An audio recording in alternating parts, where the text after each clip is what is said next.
Oke. Di series ini seperti apa? Dan jadi juga seperti apa mungkin masing-masing dari Kevin dulu kali ya. Sorry, karakter dan tantangan ya. Tantangannya paling karena ada beberapa pemain sama kru juga yang baru, jadi kita perlu waktu beberapa lagi dan lain-lain. Kan beberapa juga yang udah kenal sebelumnya kayak Baby gitu. Aku udah kenal Baby sebelumnya, udah kenal Reina juga, kenal Joey. Tapi kalau Max baru. Terus kalau buat karakter, sebelumnya gue juga udah kenal sama Bang P gitu, jadi dia dari awal udah ngasih tahu banget soal karakternya, soal ceritanya ini berjalan akan seperti apa dan lain-lain. Jadi kalau gambar karakternya sesuai kayak yang tadi gue bilang di dalam, dia seorang Evan ini yang gue mainin ini seorang polisi yang polisi muda yang berbakat gitu, yang berprestasi, yang dia sangat ingin menunjukkan kepada dunia bahwa dia bisa menjadi seseorang yang baik, dan dia punya tugas untuk menelusuri keluarga Adi Wigono ini. Dan sepanjang perjalanan itu ketemu sama Alexa. Jadi kita akhirnya punya tujuan yang sama. Itu sih kurang lebih. Dan aku karakternya tuh opposite-nya. Aku sebaliknya dari Evan. Jelasin dong. Oke. Jadi dia Adi Wigono ini lahirnya di tahun. Jadi dia tuh punya tanggung jawab dari bapaknya yang dia punya bisnis yang sangat besar dan sangat provokatif dan pressurizing other business. Jadi dia punya tanggung jawab yang sangat besar. Tapi dia juga punya passion yang dia nggak bisa lakukan. Jadi itulah challenge-nya dari Liam. Kalau challenge dari aku sih, I don't think there's no challenge. They're all so good. Jadi aku benar-benar nyaman. Dan aku juga langsung nyaman sama Bang Pei, sutradara kita. Dan juga aku selalu pengen syuting series crime thriller, so why not? Yeah, so I enjoyed it. Perfect Strangers, ya kata yang di video. Enjoyable. Kemudian aku. Yes. Alexa, mungkin pertama mulai dari tadi dijelasin, mungkin udah pada nonton di awal, memang dia hanya punya ayah, tapi ayahnya juga dari umur dia 3 tahun sudah langsung masuk penjara, dan ibunya meninggalkan dia juga. Nggak tahu di mana, nggak pernah tahu juga, nggak kenal, nggak tahu mukanya seperti apa. Katanya ke Belanda, tapi juga akhirnya sudah ada kepasrahan bahwa ya memang dia sudah tidak merasakan keberadaan ibu. Jadi tumbuh seperti ya anak remaja pada biasanya, tapi sampai akhirnya dimulai cerita ini di umur 25 tahun, di mana dia akhirnya pertama kali menemukan rahasia di balik kenapa ayahnya masuk penjara. Karena mungkin sudah semakin dewasa juga, semakin mengerti, dan itu dikasih tahu bahwa ternyata ayahnya tuh nggak bersalah gitu. Dan kalau keluar dari penjara malah takutnya nanti akan bisa dibunuh atau apa gitu. Jadi akhirnya situasi bikin Alexa harus beradaptasi menjadi dewasa dengan sendirinya, dan tiba-tiba harus menyelidiki demi keluarganya. Tapi kalau tantangannya sendiri pasti banyak sih, aku jujur. Dari pertama memang ini kan ceritanya lumayan berporos di kehidupannya Alexa, ke Liam, ke Evan, ke yang lain-lainnya. Jadi lumayan berat bebannya dan tantangannya, tapi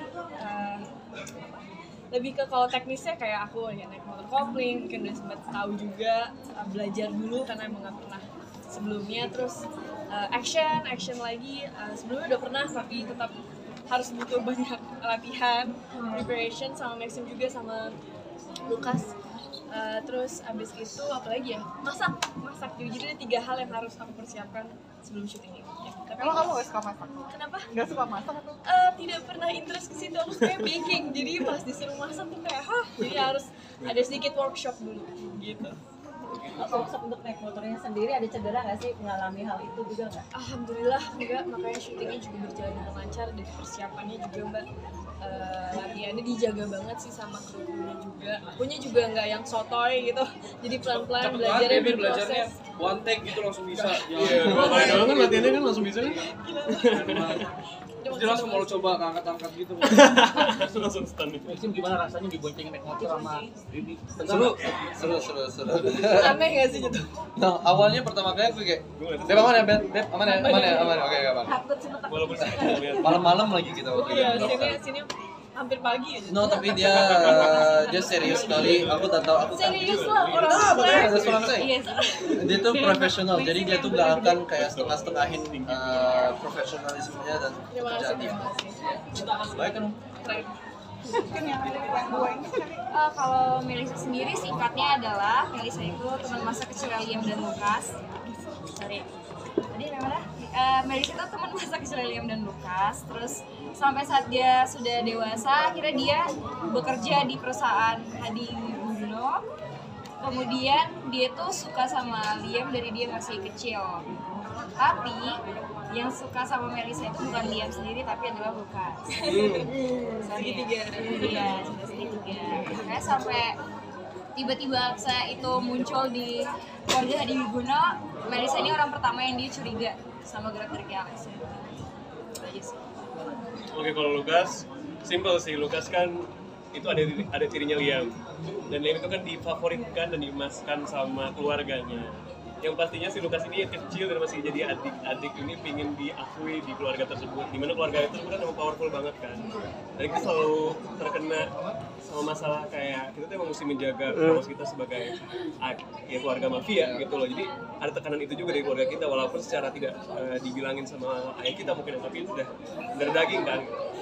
Plus si Lukas ini karena membara-membara juga karena keluarganya kita ini, jadi akhirnya Lukas selalu apapun disenggol dikit pasti bakalan tampuk. Kan anak-anak yang sebenarnya tuh punya masalah banyak, tapi sebenarnya nggak sebanyak itu, cuma dia pengen nyari masalah banyak aja karena ketidakdewasaan dia sangat childish.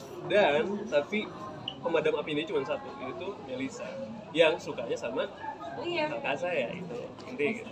Maxim ini adalah dibilang series yang menurut kamu adalah bisa dibilang series di video ini kado spesial nggak sih dengan akhirnya rilis Ya.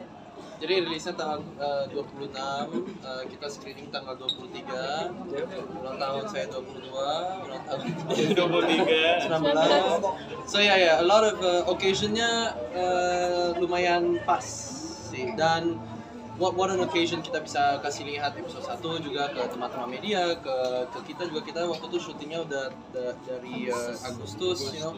Jadi kita juga lumayan pengen nonton hasilnya dan kita juga sangat lumayan bekerja keras dengan series ini soalnya spektrumnya besar banget dari action ke romance ke komedi, you know.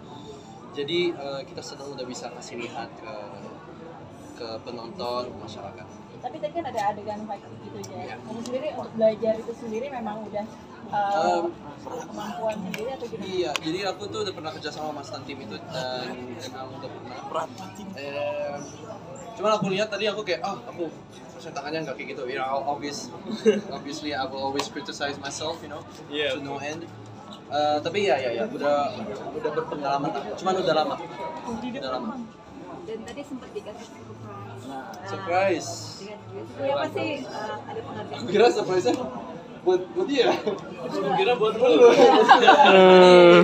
Itu tadi momen lucu aja sih kayak. Hah? Siapa? Ya, so it was nice. Terima kasih buat video. Buat screenplay juga yang udah ingat yang ulang tahun kita. Kan dari ingat. Iya. Ada wish-wishnya nggak sih? Wish ulang tahunnya buat kalian berdua? What wish list? You know, The Perfect Strangers to go well. Semua orang nonton. What's your wish? Bibi ini Kalau Baby sendiri gimana? kado Ini juga. adalah kado kebahagiaan juga nggak? Iya. Oh iya baby. Oh iya. Congrats baby. Terima kasih ya, waktu bertepatan walaupun tidak ada direncanakan, tapi alhamdulillah happy banget karena emang ini project aku pas satu-satunya tahun lalu project aku satu-satunya dan akhirnya tayang tuh ditunggu-tunggu banget sih, jadi alhamdulillah bersyukur banget. Apalagi mungkin sebentar lagi ya baru benar-benar tayang 26 April di video. Bibi. Terima kasih ya. Masih satu lagi boleh nggak? Tadi kan kamu bilang provokatif.